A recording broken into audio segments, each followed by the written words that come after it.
Hi everyone. आज patent के बारे में जानेंगे। पेटेंट क्या होता है, पेटेंट कैसे किया जाता है, पेटेंट कराने के क्या बेसिक क्राइटेरिया है और पेटेंट के क्या फ़ायदे हैं।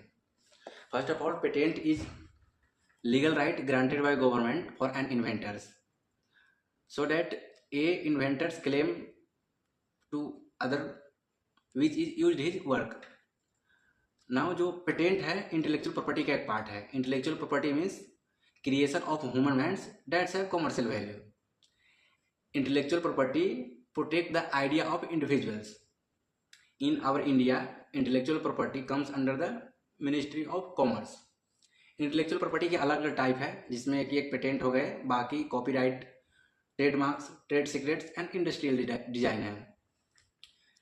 पेटेंट का जो बेसिक क्राइटेरिया है जो आपको फुलफिल करना होगा पेटेंट फाइल करने के लिए, उसमें 3 इंपॉर्टेंट क्राइटेरिया है। फर्स्ट है novelty, second inventive step and third one industrial use.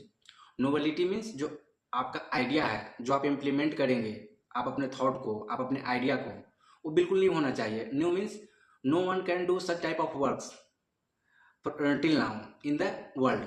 Means आप जो आप काम करने जा रहे हो, आपका काम यूनिक होना चाहिए। और सेकेंड है इन्वेंटिव स्टेप, मीन्स जो आप चीज़ इंप्लीमेंट करेंगे, आप अपने थॉट को, जो उसके बीच में इन्वॉल्विंग स्टेप हो गए, वो इन्वेंटिव होना चाहिए। मीन्स उसमें कुछ इन्वेंशन दिखे। ऐसा ना कि आप जो ऑलरेडी एग्जिस्टिंग वर्क है उसमें कुछ मॉडिफाई कर दिए और आप क्लेम कर रहे हो कि आप नोबिलिटी है। ऐसा भी नहीं है कि अलग अलग जो 2-3 एग्जिस्टिंग मेथड या वर्क है उसको आप कंबाइन करके और आप क्लेम कर रहे हो कि आपको नोबिलिटी है। Not like that. Nobility means बिल्कुल न्यू, जो आप प्रेजेंट कर रहे हो अभी तक किसी ने उसका जिक्र नहीं किया है। और थर्ड वन है इंडस्ट्रियल यूज।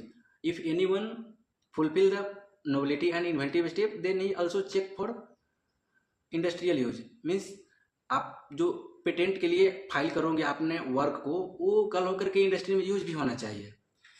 और कोई भी ये तीनों क्राइटेरिया का फुलफिल नहीं कर पाता, कोई भी एक भी क्राइटेरिया फेल हुआ तो आप पेटेंट से वंचित हो जाओगे। मतलब आप पेटेंट नहीं करा सकते, वो पेटेंट फाइल होने के बाद भी रिजेक्ट हो जाएगा।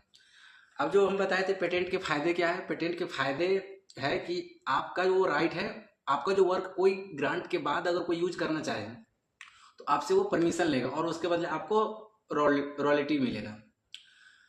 अब जो इंटेलेक्चुअल प्रॉपर्टी का हम बात बताए थे, अलग अलग टाइप है, जिसमें एक पेटेंट था, कॉपीराइट है, ट्रेडमार्क्स, ट्रेड सीक्रेट्स। अब सबका एक लिमिटेड ईयर होता है वैलिडिटी का। आप कमेंट करके बताएंगे कि जो पेटेंट अपन डिस्कस किया उसका वैलिडिटी कितने ईयर तक का होता है।